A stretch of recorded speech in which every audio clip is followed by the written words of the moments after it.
may say, I am a Christian, and you may say, I am a Jew. This is what you call yourself. Allah never sent Jesus to teach Christianity. Listen, Christians, listen, listen, preachers, don't get angry, listen. Jesus did not teach what you call Christianity. He knew nothing of it. That is a name that was given to the followers of Jesus, and it's written there in the book that at Antioch they became known as Christians. But what did Jesus call himself, and what did he call those who followed him? Listen, my Jewish friends, God never named a religion Judaism. He gave Moses the Torah, not Judaism. That is the name that you put on the word of Almighty God. You put Judaism on it, you put Christianity on it, but Jesus and Moses both taught us to bow down, not to statues, not to stone, not to images, but to bow down to one God and one God alone. Allahu Akbar. The beloved Jesus said, not my will, but thy will be done. How do you say that in Arabic? When a man says, not my will, but God's will be done, you say it Islam, or you say Muslim. So when we say to you, Islam, we're not bringing a strange religion. We're bringing that which all the prophets taught. Family, listen.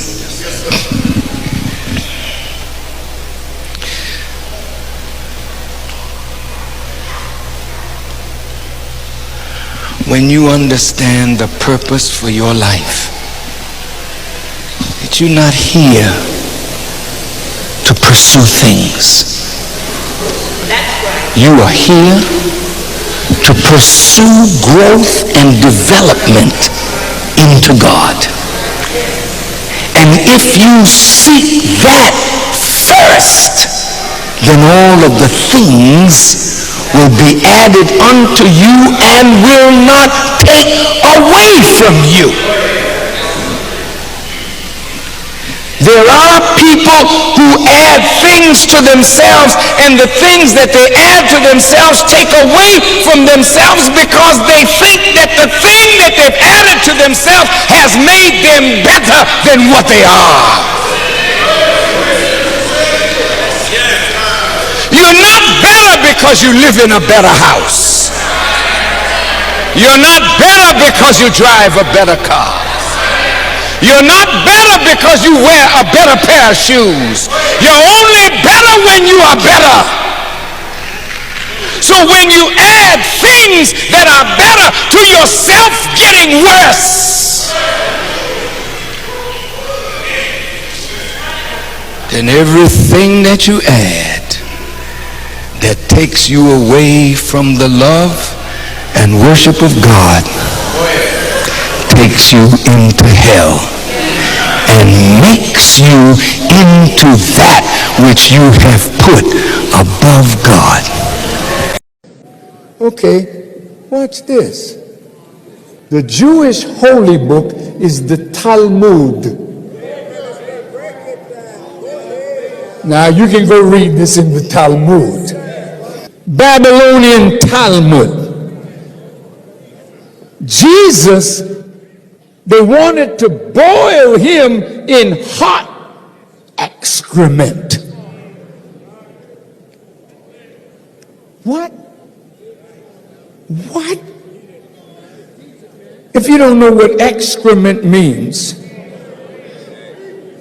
it means human waste, cow dung, dog dung, chicken dung, anything that is the waste of the animal or birds, put it in a pot and boil it and put Jesus in it. Who, look. See, you that love their money. You can't talk like Farrakhan talking. You wouldn't even have the courage, the testicular fortitude to ask. Now, I want to quickly, very quickly, just say that this stuff that they talk about at Easter, we can dispense with it momentarily. It is unworthy of us. It is pagan rituals incorporated into divine worship, thus minimizing the true effect of divine worship, and the wicked are capitalizing on the ignorant masses who believe in Jesus but don't really know him or have a real true connection with him. Now, let's look. Easter changes every year.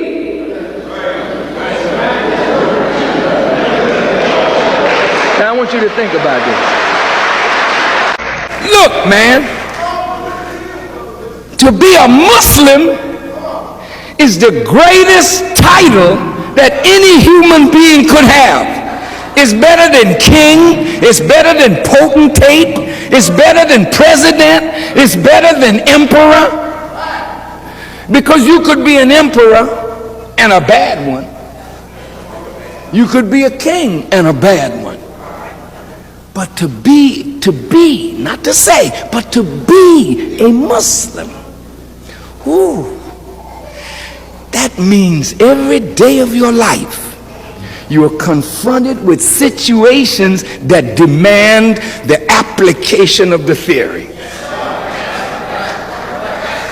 And when the application is demanded of you and you know it's going to mean this or that, sometimes you compromise your practice for a short gain. Then you lose who you are. And then the benefit of who you are cannot come to you because you are not practicing what you say you believe. Jesus has never told you to worship him as a God beside God. Come on. We're going to get some truth here today. We're going to stop this killing. Anytime you set up rivals to God, you're killing people spiritually. Jesus said, when they said, Master, teach us how to pray, he said, pray on this wise: Our Father. Not mine and not yours. I got a father, but you ain't got none. You're a bastard. He didn't say that. He said, Our Father. You can't call nobody that belongs to Christ a bastard. Come on, let's talk now. Our Father, which art in heaven, hallowed be my name. Is that what he said? Hallowed is my name, Jesus. He said, hallowed be thy name. He said, my kingdom come. What did he say? What? Thy kingdom come. Jesus did not teach what you call Christianity. He knew nothing of it.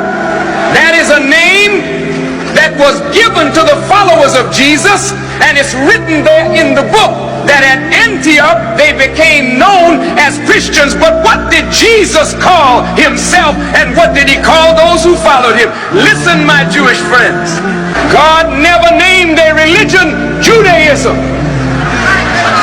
He gave Moses the Torah, not Judaism.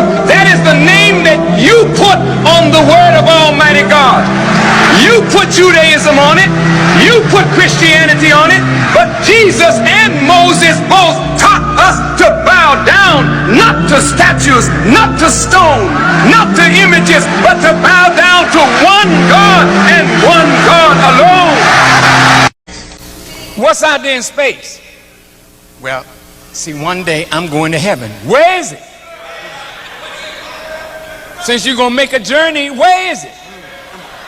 Since you really want to go.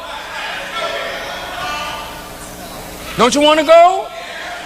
Well, hell, if I say go to Jamaica, you go to a travel agent. He give you a ticket, tell you where you're going to go, where you're going to stay. You're going to heaven. Where is it? It's up there. Who said so?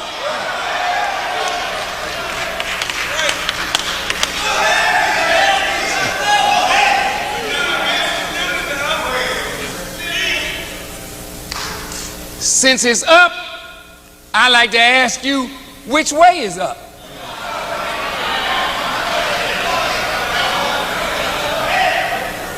Is the earth flat? The earth is what? Oblong. So if you live on this part, up is this way.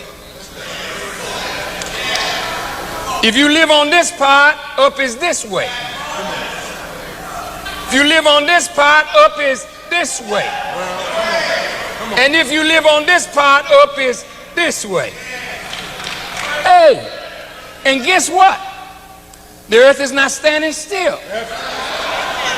It's moving at the speed of 1,037 1/3 miles per hour. So every hour it's changing. So what was up this morning may be down tonight, huh? So tell me, where's heaven? Say they got golden streets up there.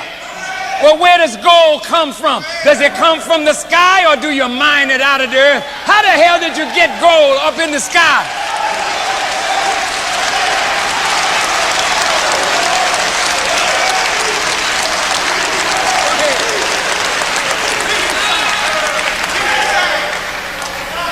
See, you got to deal with reality.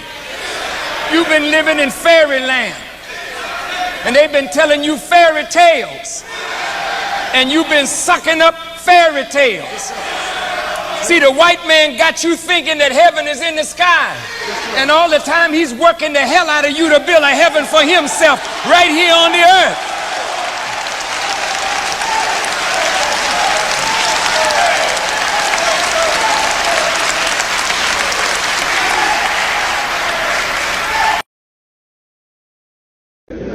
Woman is a divine creature, brother. She's made right after the order of God himself. If you really want to know what God looks like, study a woman. What? I ain't talking about the physical thing. I'm talking about the qualities of a woman. Look at her love. Look at the love that a woman has for her children. She don't care if they're ugly. They're hers. Like they tell me in that movie called Purple, it said a woman was ugly, but she said, I'm here. You got to deal with it, baby. I may be ugly, but I'm here now.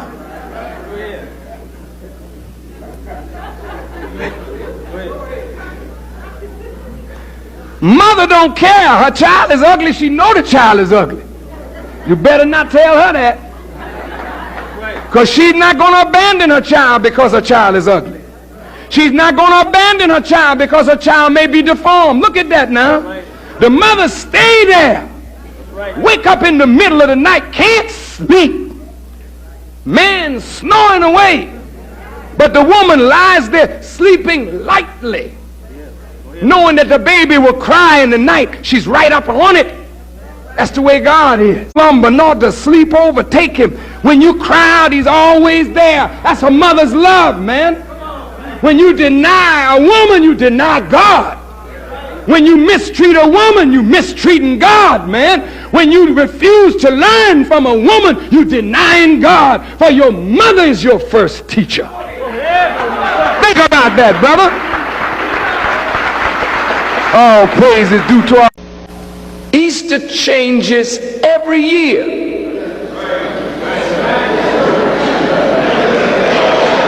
Now I want you to think about this.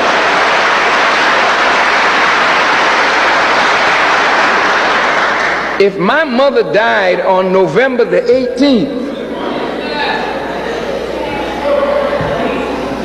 then I can't celebrate the anniversary of her death on December the 24th or November the 1st. Every year the anniversary comes at the same time, doesn't it? Well, why does this Easter service change every year? Because it's not celebrating a particular day. It's really celebrating a season dictated by the relationship of the earth to the sun. It is called in astronomy the vernal equinox. What does that mean?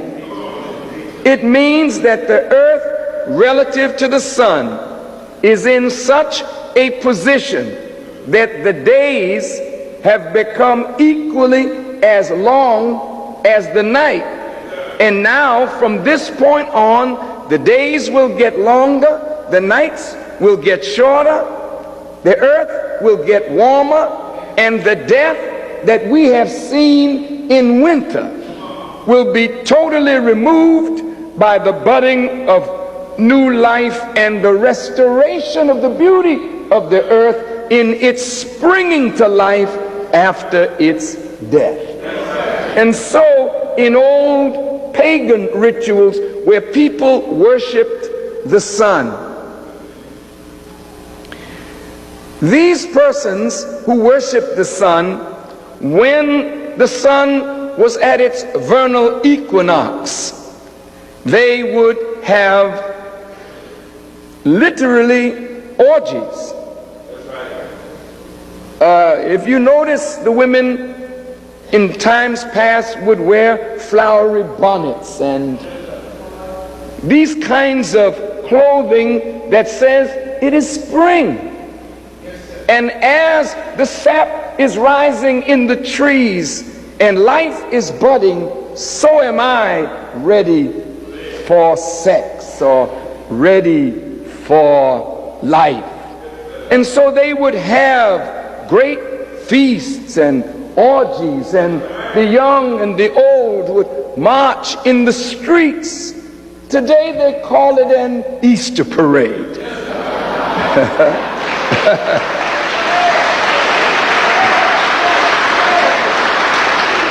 But it's not to celebrate the birth of Jesus Christ. It is to celebrate the rites of spring.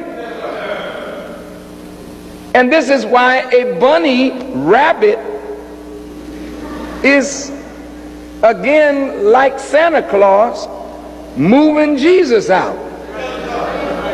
So you have an Easter egg and a bunny rabbit. You know, the fertility cycle of a bunny is greater than most. Well, what you mean, Farrakhan? Accept the nature of Jesus Christ. The thing that sets Jesus apart and makes him stand above all the prophets is the perfect obedience in Jesus to the will of God. Therefore, Jesus could say, I and my Father are one. His obedience is from the nature of him. And unless you don't say, I accept Jesus, a picture by Michelangelo of his concept of a pale-faced, blue-eyed Caucasian Jesus, it's not accepting a pale picture or a black picture, a dreadlock picture, or a curly head picture, or a blonde or brunette picture. It's acceptance of the nature of Jesus to bow down completely to the will of God. And that's why Jesus said, many of you will say, Lord, Lord. And he will say what? Depart from me, you workers of iniquity. I know you not. But I know that you can conquer any weakness that you presently have. So when you say this prayer, oh Allah, I have been unjust to myself, and I confess my fault. So grant me protection against all my faults, for none grants protection against faults but thee. And when I was riding with the messenger one day, he said, brother, you know, when you say that prayer, you're not only asking for the protection of the faults that you know about, Yes, sir. but you're asking protection from the consequences of the faults that you don't even know that you have. But circumstances in life will manifest things in us that we didn't know were there. And we'll make mistakes, but we'll conquer them. Yes. Now listen to me good now.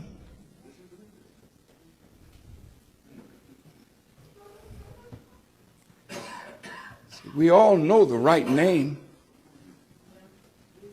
We all know he's the right man. But you don't have any idea of really who he is.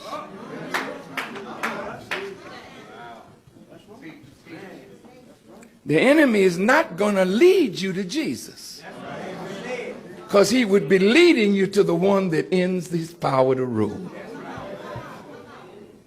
That's why the Bible says, how can they know except they have a teacher? And how can they have a teacher except he be sent? Do you think the enemy is going to send you a preacher to defrock him? So if Satan sends a preacher, he sends you to agree with him. So when you are in agreement with the world, you're not with Jesus Christ.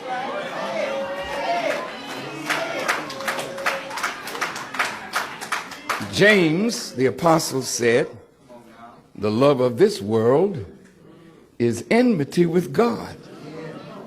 Really? Seems like we're in love with the world. We like the style of the world. We like the way of the world. We like the freakishness of the world. We're in love with the world. We can turn on television and watch filth and indecency and listen to people cuss with the most vile and filthy mouths. Our children are being fed filth morning, noon, and night. You love this world? A world filled with hatred, division, strife, envy, enmity, jealousy. A world filled with broken promises, broken words, broken hearts, broken dreams, broken minds. Is this the world that you want to be a part of? Democracy? What is that? God is not interested in democracy. You didn't hear me. Let me talk to you real plain. How can a people that don't know their own self-interest choose somebody to lead them? How can a people who have lost the way choose somebody to guide them?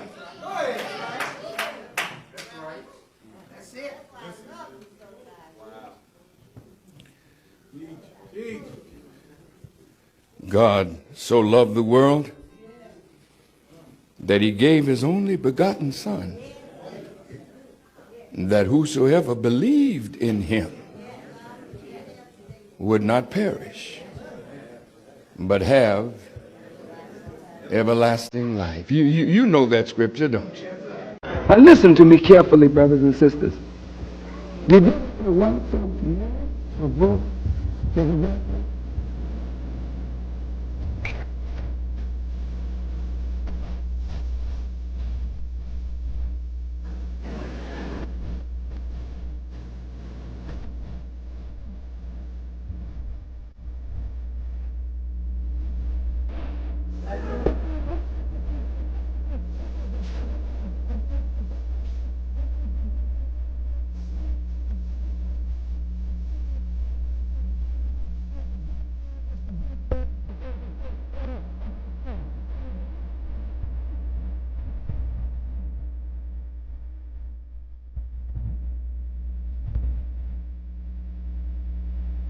The Jesus that you preach about, I know him.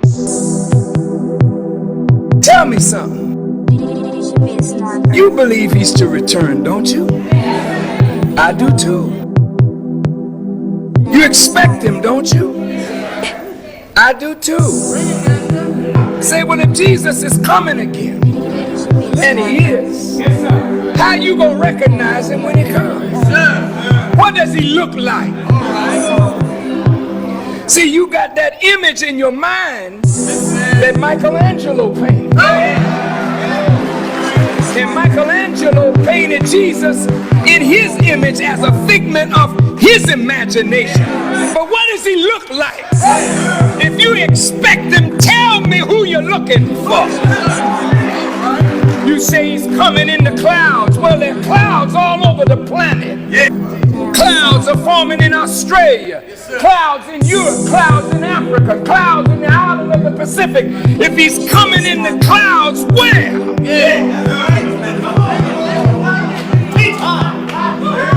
See, you really don't know what the hell you talking about. So Louis Farrakhan was an activist, and by then he used to fight for the rights of the black people in America. And there was a time even he organized a peaceful protest that was attended by so millions of people, I will say. Because if you watch if you're a fan of him and his wisdom, you will really understand who he was. If I hear Farrakhan, Louis Farrakhan, I get to see fearlessness, I get to see brevity, I get to see confidence. And remember, guys, that was back in the 90s when there was really strong white supremacy. This guy could come out to a congregation in a church and speak his mind without fear. He didn't fear anybody, he didn't fear the system, he didn't fear the president. And many times he talked about religion.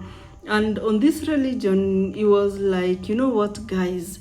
It's you who came up with the word Christianity, Islam, Judaism. You know, God did not mention those words. Jesus said that we should all bow down to God. He did not say that, you know what, from today you're going to be a Christian, from tomorrow you're going to be an Islam, God did not say anything like that. And that was Louis Farrakhan. He was somebody very, very educated, extremely educated, open-minded.